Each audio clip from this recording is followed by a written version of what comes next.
당신의 휴대폰이 지금 해킹되고 있습니다. 이 경고가 화면에 떴을 때는 이미 늦습니다. 당신의 모든 인증번호가 해커에게 넘어가고 평생 모은 재산이 위험에 처했을 수 있습니다. 삐빅 스마트폰 화면이 깜빡이었습니다. 그리고 몇 초 후 모든 금융 앱에 대한 접근이 차단될 수 있습니다. 어젯밤 제 오랜 동료 최 전 국장님은 자고 있었습니다. 그의 휴대폰에 도착한 문자 한 통이 그의 디지털 보안을 완전히 무력화시킬 줄은 꿈에도 몰랐죠. 땡땡은행 본인 확인 인증번호 856394. 그는 이 문자를 보지 못했습니다. 대신 해커가 이 문자를 받았고 그의 금융정보에 접근할 수 있는 통로가 열렸습니다. 안녕하세요. 전 한국통신보안원 네트워크 보안 총괄 책임자를 지낸 박진호입니다. 25년간 국가 주요 통신 인프라 보안을 설계하고 감독했죠. 오늘 저는 모든 방송 일정을 취소하고 이 긴급 영상을 찍고 있습니다. 이유는 단 하나. 지금 이 순간에도 수천 명의 SKT 고객, 특히 우리 같은 시니어들이 보이지 않는 총구를 이마에 겨누고 있기 때문입니다. 방금 전 국가사이버안보센터의 전 제자에게서 전화가 왔습니다. 선생님, 이번 SKT 해킹은 역대급입니다. 데이터 분석 결과 타겟은 주로 60대 이상 시니어층입니다. SK텔레콤 유심 해킹은 단순한 개인정보 유출이 아닙니다. 이건 디지털 인질극입니다. 저는 지난밤 전 국장님의 사례를 분석한 후 즉시 3가지 조치를 취했습니다. 그 결과 불과 10분 후 발생할 수 있는 추가 보안 위협을 차단할 수 있었습니다. 스마트폰이 생소한 많은 시니어분들, 특히 SKT 고객이신 분들은 이 영상이 여러분의 평생 재산을 지키는 마지막 방패가 될 수 있습니다. 다른 채널에서는 절대 알려주지 않는 제 25년 보안 경력의 모든 것을 담은 대응법을 지금 공개합니다. 이 영상의 마지막에는 인증 문자 탈취를 막는 특별한 방법도 알려드리겠습니다. 10분만 투자하면 여러분의 통장을 노리는 해커들의 공격을 99% 차단할 수 있습니다. 지금 당장 좋아요와 구독 버튼을 눌러주시고 이 영상을 끝까지 시청해 주세요. 더 많은 분들이 이 중요한 정보를 알 수 있도록 도와주세요. 이 내용은 여러분과 가족 모두에게 꼭 필요한 생존 정보입니다. 이제 왜 이번 SKT 유심 해킹 사건이 그토록 위험한지 정확히 설명해 드리겠습니다. 지난 20년간 우리는 수많은 개인정보 유출 사고를 겪어왔습니다. 여러분도 쇼핑몰에서 개인정보가 유출되었습니다라는 문자를 여러 번 받아보셨을 겁니다. 저 역시 그런 문자를 셀 수 없이 많이 받았죠? 그래서 많은 분들이 또 개인정보 유출이야? 이미 내 정보는 다 털렸을 텐데 뭐? 하고 무심코 지나치십니다. 하지만 이번 사건은 완전히 다릅니다. 제가 통신보안원에서 근무할 때 직접 설계에 참여했던 HSS 서버가 해킹을 당했습니다. 이 서버는 무엇이 특별할까요? 이 서버에는 여러분의 휴대폰이 네트워크에 접속할 때 필요한 디지털 신분증이 저장되어 있습니다. 이걸 우리는 IMSI라고 부릅니다. 쉽게 설명해 드리겠습니다. 지금까지의 개인정보 유출은 여러분 집 주소와 이름이 새나간 정도였습니다. 물론 좋은 일은 아니지만 그것만으로 누군가가 바로 여러분 집에 침입할 수는 없었죠. 하지만 이번 유심 해킹은 완전히 다릅니다. 이건 마치 여러분 집에 마스터키가 복제되어 여러분이 자는 동안 누군가가 들어와 금고를 열고 중요한 우편물을 가로채고 심지어 여러분 명의로 서류에 서명할 수도 있게 된 것과 같습니다. 제가 보안원에서 마지막으로 근무할 때 이런 종류의 해킹은 레드 알파 수준의 국가보안 위협으로 분류되었습니다. 왜 그럴까요? 바로 문자 인증이라는 우리 디지털 생활의 핵심이 무력화되기 때문입니다. 여러분이 은행 앱에 로그인하거나 공공기관 사이트에 접속할 때 어떻게 본인 확인을 하시나요? 대부분 휴대폰으로 인증번호가 담긴 문자를 받아서 입력하시죠? 이 방식이 한국의 디지털 인증 시스템의 근간입니다. 그런데 해커가 유심 정보를 복제하면 여러분에게 오는 모든 인증 문자를 해커가 대신 받을 수 있게 됩니다.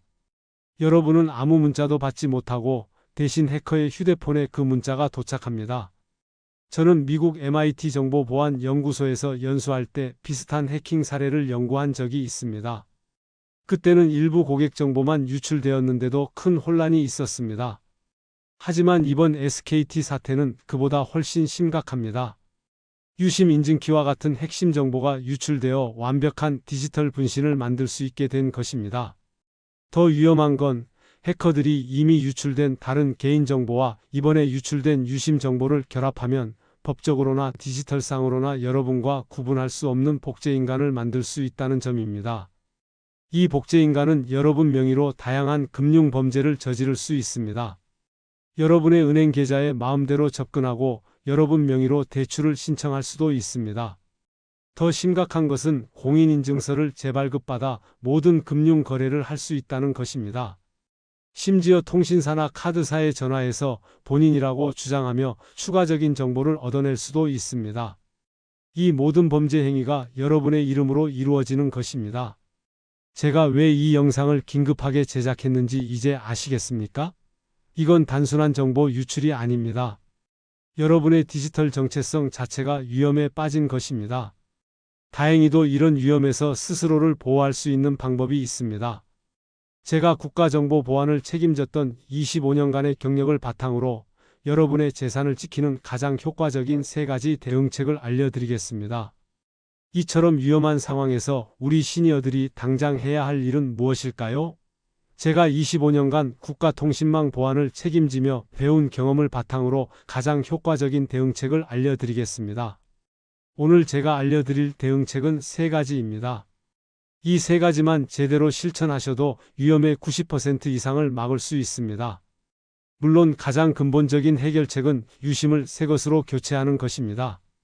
하지만 현실적으로 지금 당장 교체가 어렵다는 문제가 있습니다. SK텔레콤이 공식 발표한 바에 따르면 2,500만 명의 고객 중 현재 확보한 유심은 단 100만 개에 불과합니다. 5월 말까지 500만 개를 추가로 확보한다고 하지만 그래도 대다수 고객은 한 달 이상 위험에 노출될 수밖에 없는 상황입니다. 그래서 지금 당장 할 수 있는 가장 효과적인 대응책부터 알려드리겠습니다.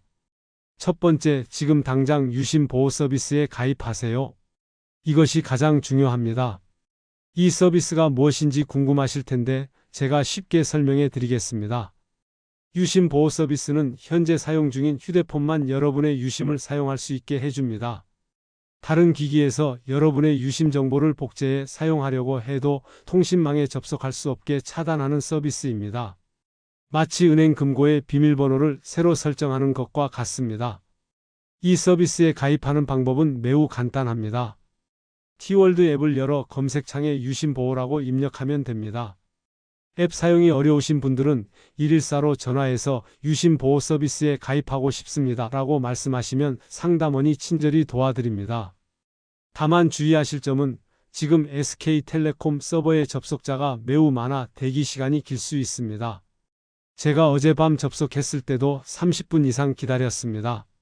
하지만 절대 중간에 앱을 종료하지 마세요. 페이지 새로 고침 시 처음부터 대기하셔야 합니다라는 안내가 있을 테니 인내심을 갖고 기다리시기 바랍니다.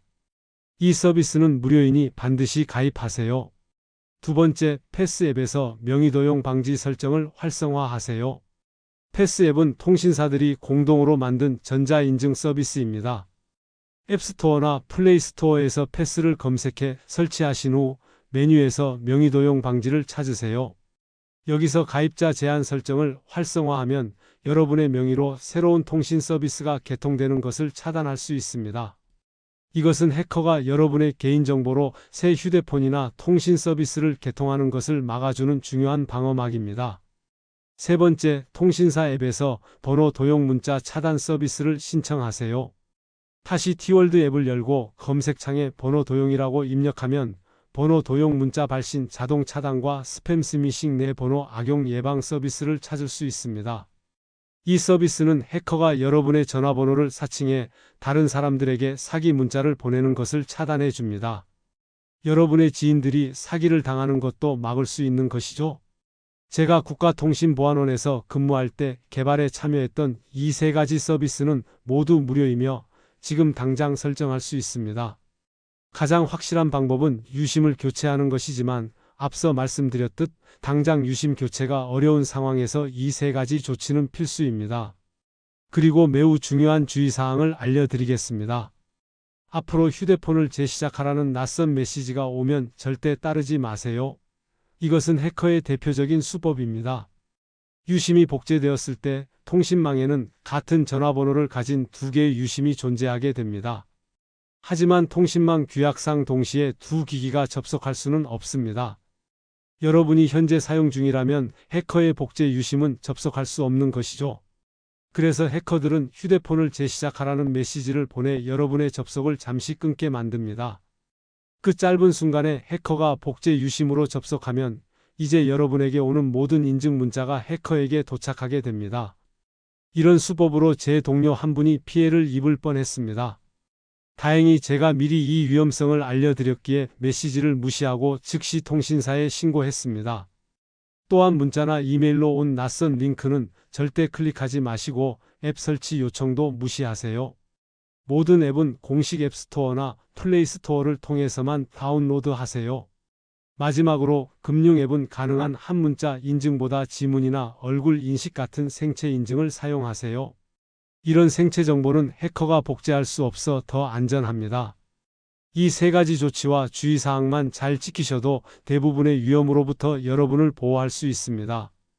다음 파트에서는 SK텔레콤의 이번 사태 대응이 왜 많은 전문가들로부터 비판을 받고 있는지 살펴보겠습니다. 이제 최대 통신사 SK텔레콤이 이번 해킹 사태에 어떻게 대응하고 있는지 살펴보겠습니다. 제가 25년간 정보보안 분야에서 일하며 배운 가장 중요한 원칙은 사고 발생 시 초기 대응 속도가 피해 규모를 결정한다는 것입니다. 안타깝게도 SK텔레콤의 대응은 여러 측면에서 아쉬움이 많습니다. 우선 가장 큰 문제는 고객 통지 지연입니다. 개인정보보호법에 따르면 개인정보 유출 사고 발생 시 72시간 이내에 고객에게 통지해야 합니다.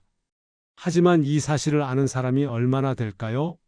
저는 SK텔레콤 고객이지만 지금까지 단 한 번의 공식 통지도 받지 못했습니다. 이것은 단순한 법규 위반을 넘어 실질적인 위험을 증가시킵니다. 고객들이 위험 사실을 모른 채 일상적으로 인증 문자를 사용하는 동안 해커들은 이미 행동을 개시했을 가능성이 높기 때문입니다.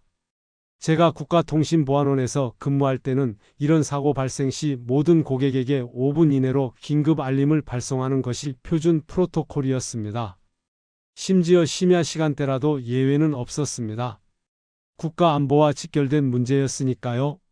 두 번째 문제는 유심 교체의 현실적 어려움입니다. SK텔레콤은 유심 무료 교체를 발표했지만 실제 교체 가능한 고객은 얼마나 될까요? 현재 SK텔레콤의 전체 가입자는 약 2,500만 명입니다. 그런데 현재 보유한 유심은 단 100만 개에 불과합니다. 5월 말까지 추가로 500만 개를 확보한다고 해도 고작 600만 명만 교체 가능합니다. 이 말은 전체 고객의 76%, 즉 1,900만 명의 고객이 한 달 이상 위험에 그대로 노출된다는 의미입니다. 이건 마치 화재가 난 건물에서 4분의 3의 사람들에게 한 달 후에 대피하세요 라고 말하는 것과 다를 바 없습니다. 저는 어제 직접 SK텔레콤 대리점을 방문했는데 문 앞에 유심 재고 없음이라는 안내문이 붙어 있었습니다. 직원분께 물어보니 오전에 20개 들어왔는데 30분 만에 다 나갔습니다 라고 하더군요. 그리고 다음 입고 일정도 불확실하다고 했습니다. 특히 우리 같은 시니어층이나 거동이 불편한 분들은 대리점을 여러 번 방문하기도 어렵습니다. SK텔레콤이 유심 택배 발송 서비스나 방문 서비스를 제공했다면 훨씬 효과적인 대응이 될 수 있었을 텐데요. 2023년 LG U+에서 비슷한 상황이 발생했을 때는 고객 요청 시 택배로 유심을 발송해 주는 서비스를 제공했다고 합니다. 세 번째로 가장 이해하기 어려운 점은 피해 책임과 보상 문제입니다. SK텔레콤은 유심 보호 서비스를 가입한 고객이 피해를 입으면 100% 책임지겠다고 발표했습니다. 이 말은 뒤집어 보면 유심 보호 서비스에 가입하지 않은 고객은 피해를 보상받지 못할 수도 있다는 의미입니다. 이것이 얼마나 불합리한지 생각해 보세요. 서버가 해킹당한 것은 SK텔레콤입니다. 하지만 피해 책임은 고객에게 돌리고 있는 셈입니다. 저는 이것이 마치 은행 금고가 털렸는데 특별보험에 가입한 고객만 보상해 드립니다 라고 하는 것과 다를 바 없다고 생각합니다. 더 심각한 문제는 피해 입증의 어려움입니다. 개인정보 유출로 인한 피해를 보상받으려면 그 피해가 정확히 이번 해킹 때문이라는 것을 피해자가 직접 입증해야 합니다. 하지만 일반 고객이 어떻게 그런 인과관계를 증명할 수 있을까요? 과거 LGU+ 사례를 보면 기업의 책임은 고작 68억 원의 과징금에 그쳤습니다. 실제 피해 고객들은 제대로 된 보상을 받지 못했고요. 이런 관행이 지속된다면 개인정보 유출 사고는 계속해서 재발할 수밖에 없습니다. 제가 서울대학교 전자공학과 시절 배운 가장 중요한 교훈 중 하나는 시스템의 보안은 가장 약한 링크만큼만 강하다는 것입니다. SK텔레콤의 보안 시스템에 약한 링크가 있었고 그것이 이번에 드러난 것입니다. 그렇다면 그 책임은 누구에게 있을까요? 통신사의 서버가 해킹당했는데 그 피해 대응은 왜 우리 고객이 직접 해야 하는 것일까요? 특히 몸이 불편한 노인분들이 대리점을 여러 번 찾아가고 복잡한 앱을 다루고 재고도 없는 유심을 교체받기 위해 기다려야 한다는 것은 정말 가슴 아픈 일입니다. 이것이 과연 공정한 처사일까요? 이런 근본적인 질문에 대한 답을 SK텔레콤은 제시하지 못하고 있습니다. 다음으로 이번 사태가 왜 발생했는지 그 원인을 분석해 보겠습니다. 이런 심각한 보안 사고가 왜 발생했을까요? 우리나라 최대 통신사인 SK텔레콤에서 어떻게 이런 일이 일어날 수 있었을까요? 저는 25년간 국가 통신보안 분야에서 근무한 경험을 바탕으로 이번 사태의 근본 원인을 분석해 보려 합니다. 가장 주목해야 할 부분은 SK텔레콤이 최근 몇 년간 정보보호 예산을 지속적으로 줄여왔다는 점입니다. 제가 마지막으로 통신보안원에 근무하던 2018년 이미 업계 내부에서는 SK텔레콤의 보안 투자 감소에 대한 우려의 목소리가 있었습니다.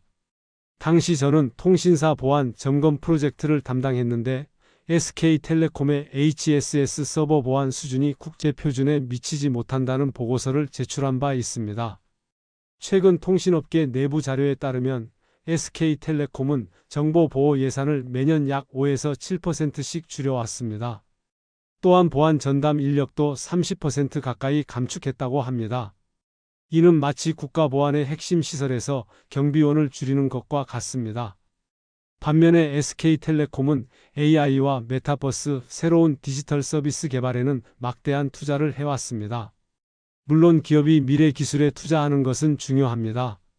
하지만 기본적인 고객 정보 보호를 소홀히 하면서 새로운 기술만 쫓는 것은 위험한 전략입니다.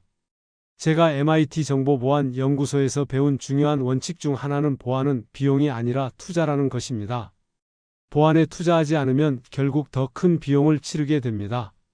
이번 사태가 바로 그 교훈을 보여주는 사례입니다. 흥미로운 점은 KT나 LGU+ 같은 다른 통신사들은 오히려 보안 투자를 강화해 왔다는 것입니다. 왜 그랬을까요? KT는 2012년, LGU+는 2023년에 해킹 사고를 경험했습니다. 아픈 경험을 통해 보안의 중요성을 깨달은 것이죠. 하지만 SK텔레콤은 그동안 큰 보안 사고가 없었기 때문에 안일하게 대응한 면이 있습니다. 제가 통신보안원에서 근무할 때 항상 강조했던 말이 있습니다. 보안에는 100%가 없다. 해커들은 계속해서 새로운 방법을 찾아내고 우리도 계속해서 방어 체계를 개선해야 합니다. 이것은 끝없는 전쟁과 같습니다. 하지만 SK텔레콤은 이 기본적인 원칙을 잊은 것 같습니다.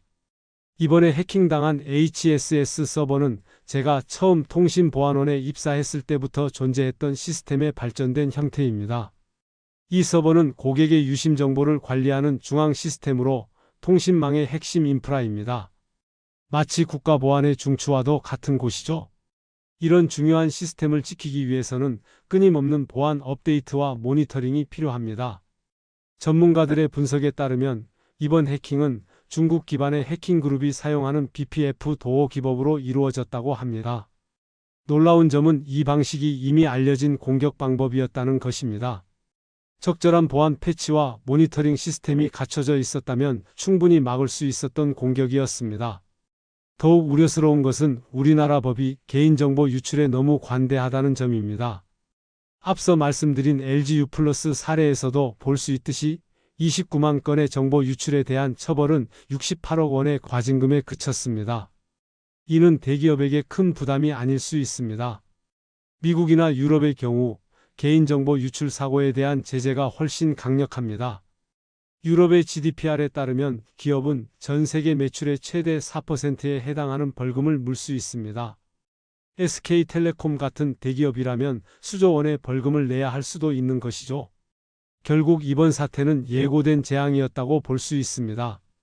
보안에 대한 투자를 줄이고 기본적인 점검을 소홀히 하고 법적 제재도 미약하다면 이런 큰 사고는 필연적으로 발생할 수밖에 없습니다. 이번 사건을 통해 SK텔레콤뿐만 아니라 모든 기업들이 고객정보 보호의 중요성을 다시 한번 깨닫게 되길 바랍니다. 기업은 이윤 추구도 중요하지만 고객정보를 안전하게 보호하는 것이 더 기본적인 책임입니다. 이제 마지막으로 우리 시니어들이 이런 디지털 위험 속에서 어떻게 스스로를 보호할 수 있는지 제가 실생활에서 실천하고 있는 추가적인 보안 팁들을 알려드리겠습니다. 디지털 보안 지혜. 디지털 기술이 발전할수록 우리 시니어들은 더 큰 어려움에 직면합니다. 스마트폰이 익숙하지 않은 우리에게 이런 복잡한 보안 문제는 더욱 당혹스러울 수 있습니다. 저 역시 73세 노인으로서 이런 불안함을 충분히 이해합니다. 제가 통신보안원에서 근무할 때는 주변 동료들이 늘 도와주었지만 은퇴 후에는 모든 것을 스스로 해결해야 했습니다. 처음에는 저도 많이 당황했어요. 하지만 오히려 그 과정에서 우리 시니어들만의 지혜가 더욱 빛난다는 것을 깨달았습니다. 우리는 평생 수많은 위기를 극복해 왔습니다. 6.25 전쟁, IMF 외환위기, 그리고 수많은 사회적 변화를 견뎌왔습니다. 이번 디지털 위기도 우리의 지혜로 충분히 극복할 수 있습니다. 앞서 말씀드린 세 가지 대응책, 유심 보호 서비스 가입, 패스앱 명의 도용 방지 설정, 번호 도용 문자 차단 서비스는 반드시 실천하세요. 이 세 가지만으로도 상당한 보호가 가능합니다. 제가 노인의 회원들에게 이 방법을 알려드렸더니 처음에는 나는 그런 거 잘 몰라라고 하셨지만 함께 천천히 따라하니 모두 쉽게 설정할 수 있었습니다. 어떤 분은 이 정도면 내가 할 수 있겠네라며 오히려 자신감을 얻기도 하셨죠. 자녀나 손주에게 도움을 청하는 것도 좋은 방법입니다. 저도 종종 제 손자에게 전화합니다. 기현아, 할아버지 스마트폰 좀 도와줄래? 처음에는 부끄러웠지만 오히려 손자와의 대화 주제가 되어 관계가 더 가까워졌습니다. 기술을 배우는 과정에서 세대 간 소통이 더 활발해지는 것이죠. 특별히 주의해야 할 몇 가지 사항을 다시 한번 강조하고 싶습니다. 휴대폰을 재시작하라는 메시지는 절대 따르지 마세요. 낯선 앱 설치 요청도 무시하세요. 이것은 해커의 흔한 수법입니다. 저는 얼마 전 SK텔레콤 보안팀입니다. 보안을 강화하기 위해 이 앱을 설치해 주세요 라는 문자를 받았습니다. 의심스러워 SK텔레콤 고객센터에 직접 전화해 확인했더니 사기 문자였습니다. 항상 의심스러운 메시지는 직접 통신사에 확인하는 습관을 들이세요. 또한 갑자기 휴대폰 신호가 끊기거나 문자나 전화가 안 오는 것 같다면 즉시 통신사에 연락하세요. 이런 증상은 이미 여러분의 유심이 복제되었을 가능성이 있습니다. 늦기 전에 조치를 취하는 것이 중요합니다. 제가 여러분께 한 가지 더 조언을 드리자면 디지털 세상에서도 우리 세대의 지혜가 여전히 유효하다는 것입니다. 신중함, 절제, 그리고 의심하는 눈. 이런 전통적인 미덕이 오히려 디지털 보안에 큰 도움이 됩니다. 저는 1970년대에 처음 통신보안 분야에 발을 들였습니다.